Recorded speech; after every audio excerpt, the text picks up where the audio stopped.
Eric suspected something was wrong on Friday, September 28th. That day, he finished his shift at the town's central post office at 4 o'clock, as usual. The county office had finally hired additional workers, and Eric hoped that the overtime would be soon forgotten. He remembered the days when sorting mail was almost a slacker job. A few dozen letters and the occasional parcel from some granny trying not to forget her grandchildren was typical work for one day's shift. But then came the internet, which flooded all the world's post offices with mountains of meaningless junk that people began to buy just because it was suddenly literally at arm's length, or even closer, at the click of a computer mouse. He wasn't by any means a grumpy, annoyed, old-timer dude. He had a laptop and he used the internet extensively. But shopping was a different matter. How can you buy something you haven't seen with your own eyes or held in your hands? No, these global online scams are just another trap for people to spend more money. He's too smart to fall for them. This year, the end of September was lovely. The light breeze mixed the tart smell of fallen leaves with the faint scent of smoke. In many houses, the fireplaces were heated to warm up the chimneys and drive out the dampness. Whistling a simple tune, he turned down the small side alley where his house stood. It was at that moment that a needle of anxiety pricked him. For as long as he could remember, an old wooden house with a mossy tile roof had always been on the corner. 2 stories, windows boarded up with rotting plywood, the yard overgrown with nettles and other weeds, green paint peeling away from the drying siding boards. When Eric was a child, an old woman lived in the house. There were rumors among the local children. Either she was a witch, or she stole and resold babies, or whatever other nonsense children are making up to scare each other.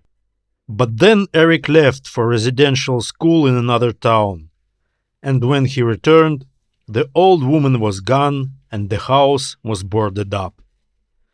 Rumors, however, of course, continued to circulate. Only the old woman now moved to the category of malicious ghosts.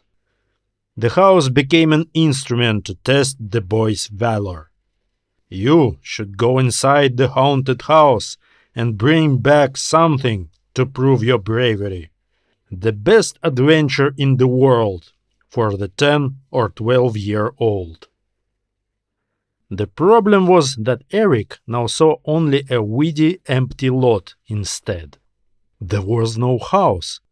Eric stared perplexed at the lush thicket of nettles and burdock.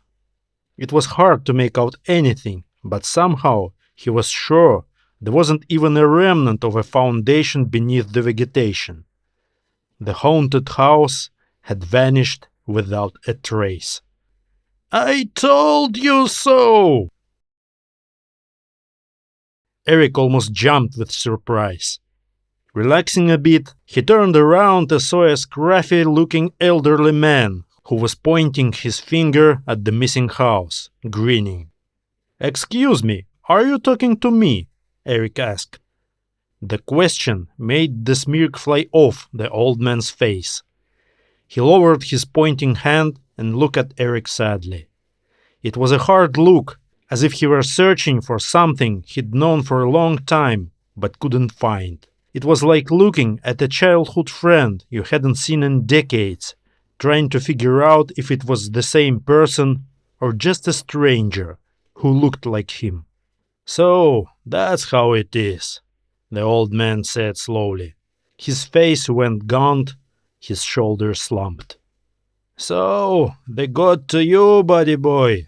To think, after all these years. But I won't give in to them. No! He jerked suddenly and gripped Eric's sleeve tightly with a bony, wiry hand. "Now, you have an opportunity, my boy! Eric, my friend, you must resist, or they'll tear this place apart!" His lips quivered, tears welled up in his eyes. Eric stared at the old man speechless. He was so stunned by the onslaught that he didn't even try to break free from the old man's grip. Finally, he gathered up. "Who the hell are you?" he exclaimed, shaking off the old man's hand. "What do you want from me? And what are you implying? I have never met you in my life."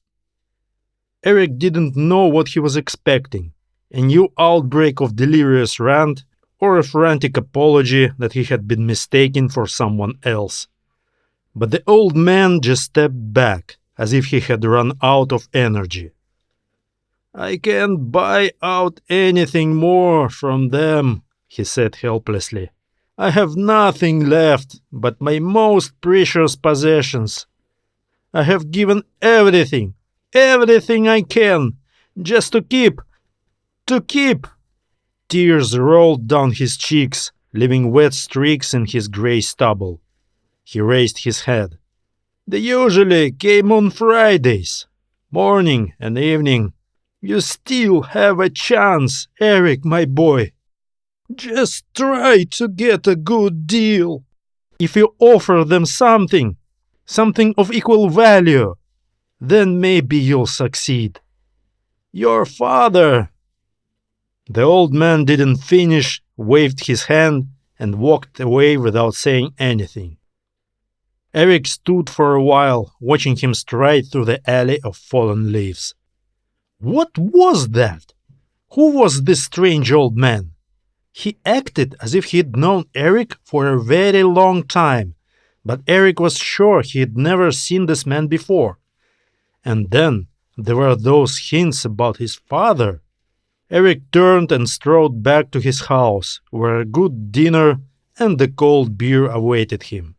If you start paying attention to the mutterings of every wandering lunatic, you can go crazy yourself.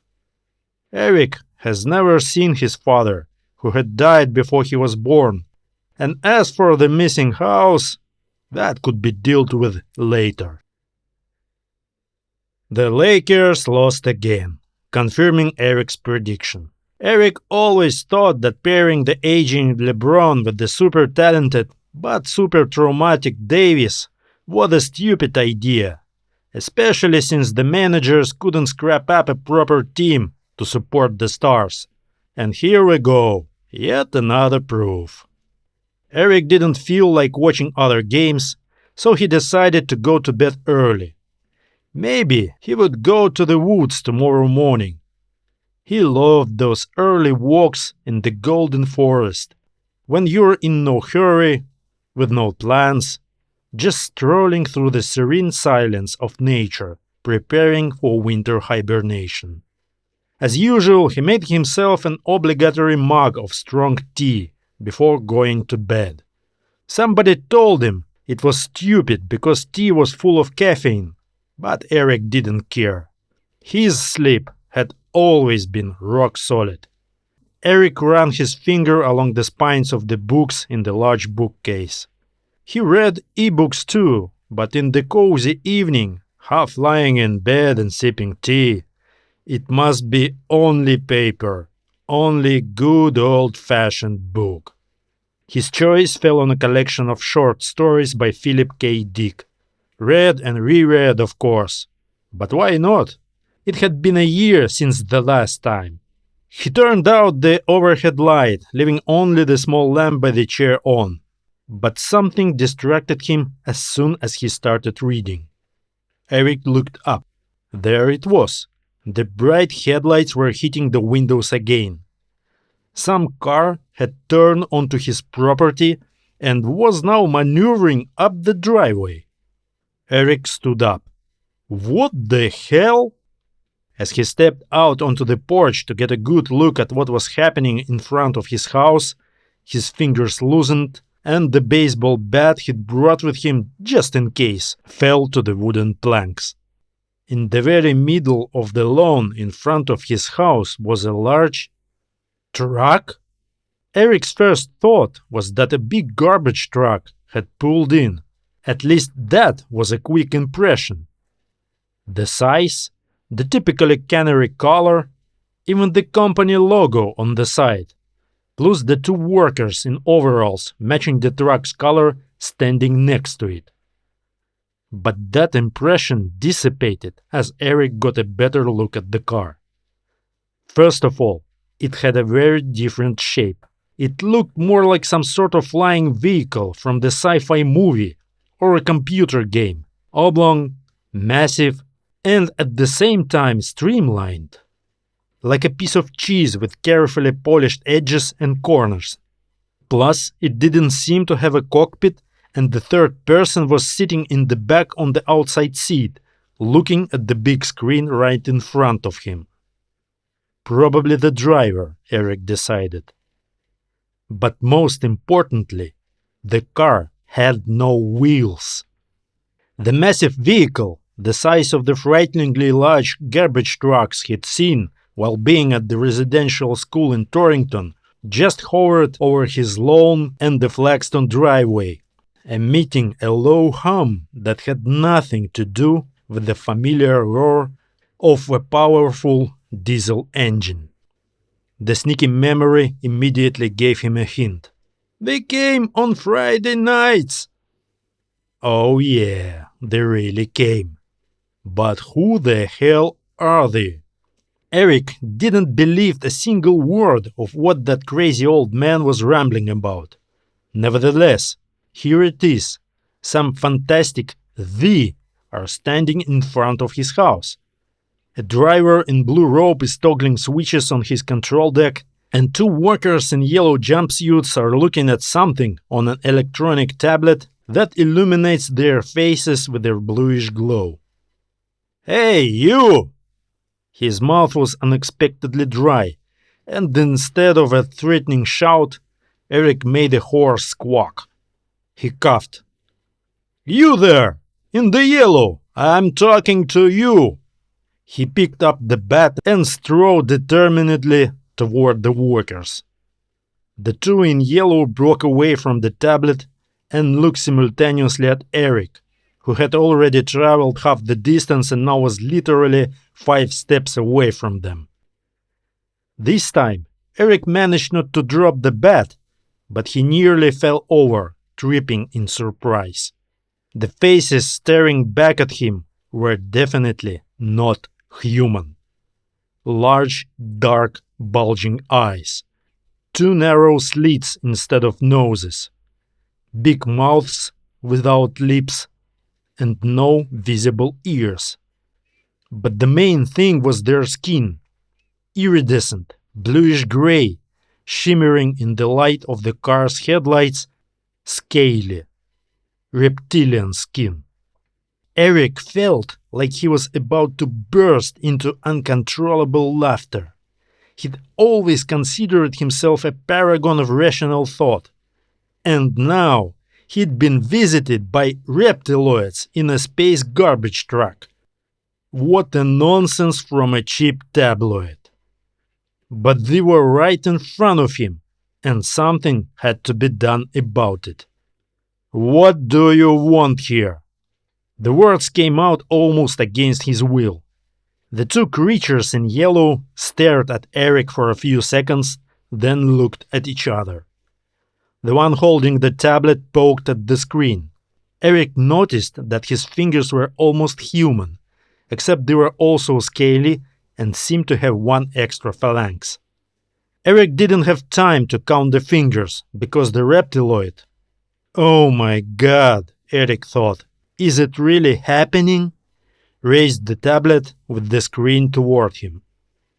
We're interested in the past, it said. We're cleaning up all the garbage we can. No need to worry. It's a normal process. It's done all by the book. Suddenly, the pieces of the crazy puzzle began to fit together into a strange but only possible figure. Crazy old man. So that's what it was about.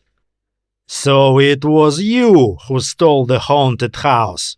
Eric asked menacingly. Who gave you permission to loiter around here? Their anatomy doesn't allow them to pronounce our words, Eric decided. Unconditional junk. Your continuum will be cleaner without it. More convenient. Good raw material for us to recycle. Lots of probability quanta. Eric thought for a moment. It's a good thing he read a lot of science fiction. At least he could understand something.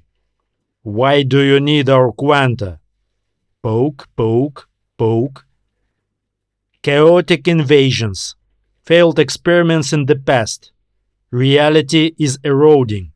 We need to reinforce. For you, more order. For us, survival.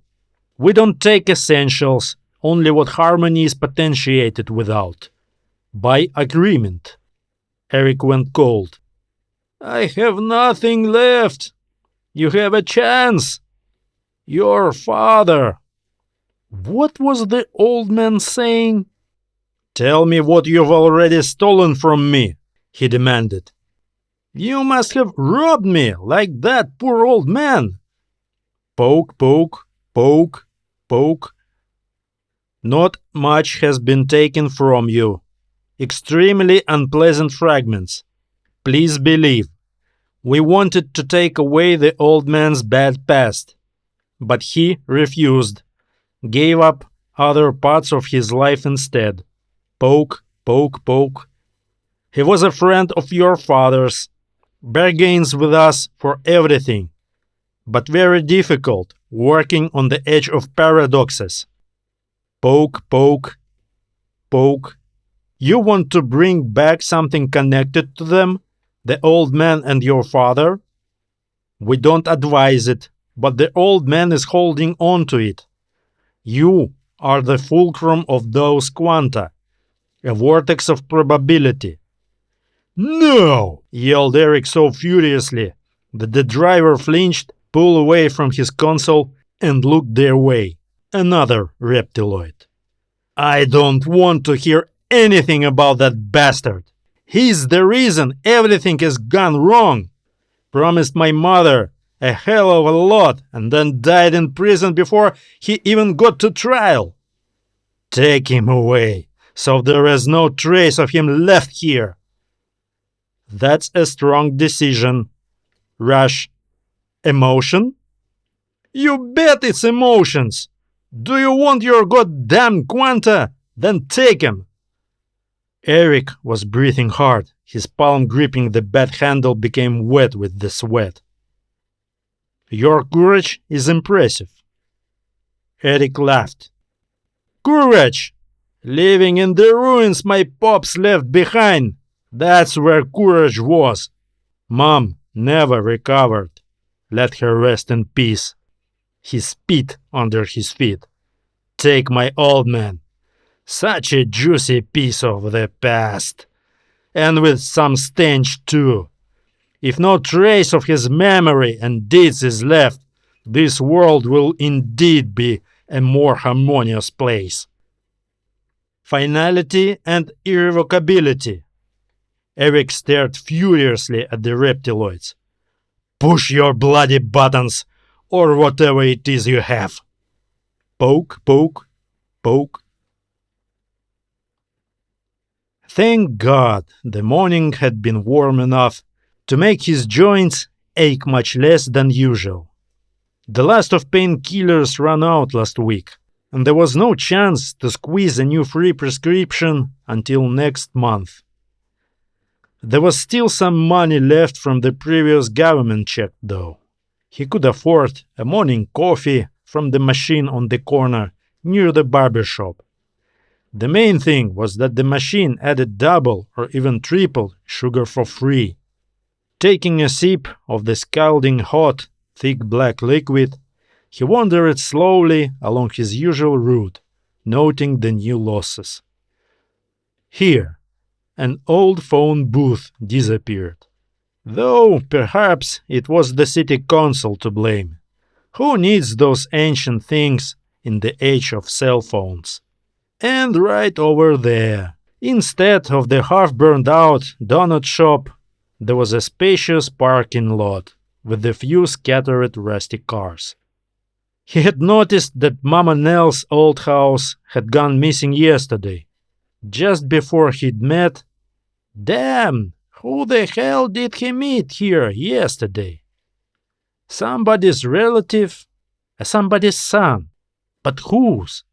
It was a shame he had nothing else to pay for his past. He shrugged and walked on to sit on the shore of the large calm lake just beyond the missing haunted house.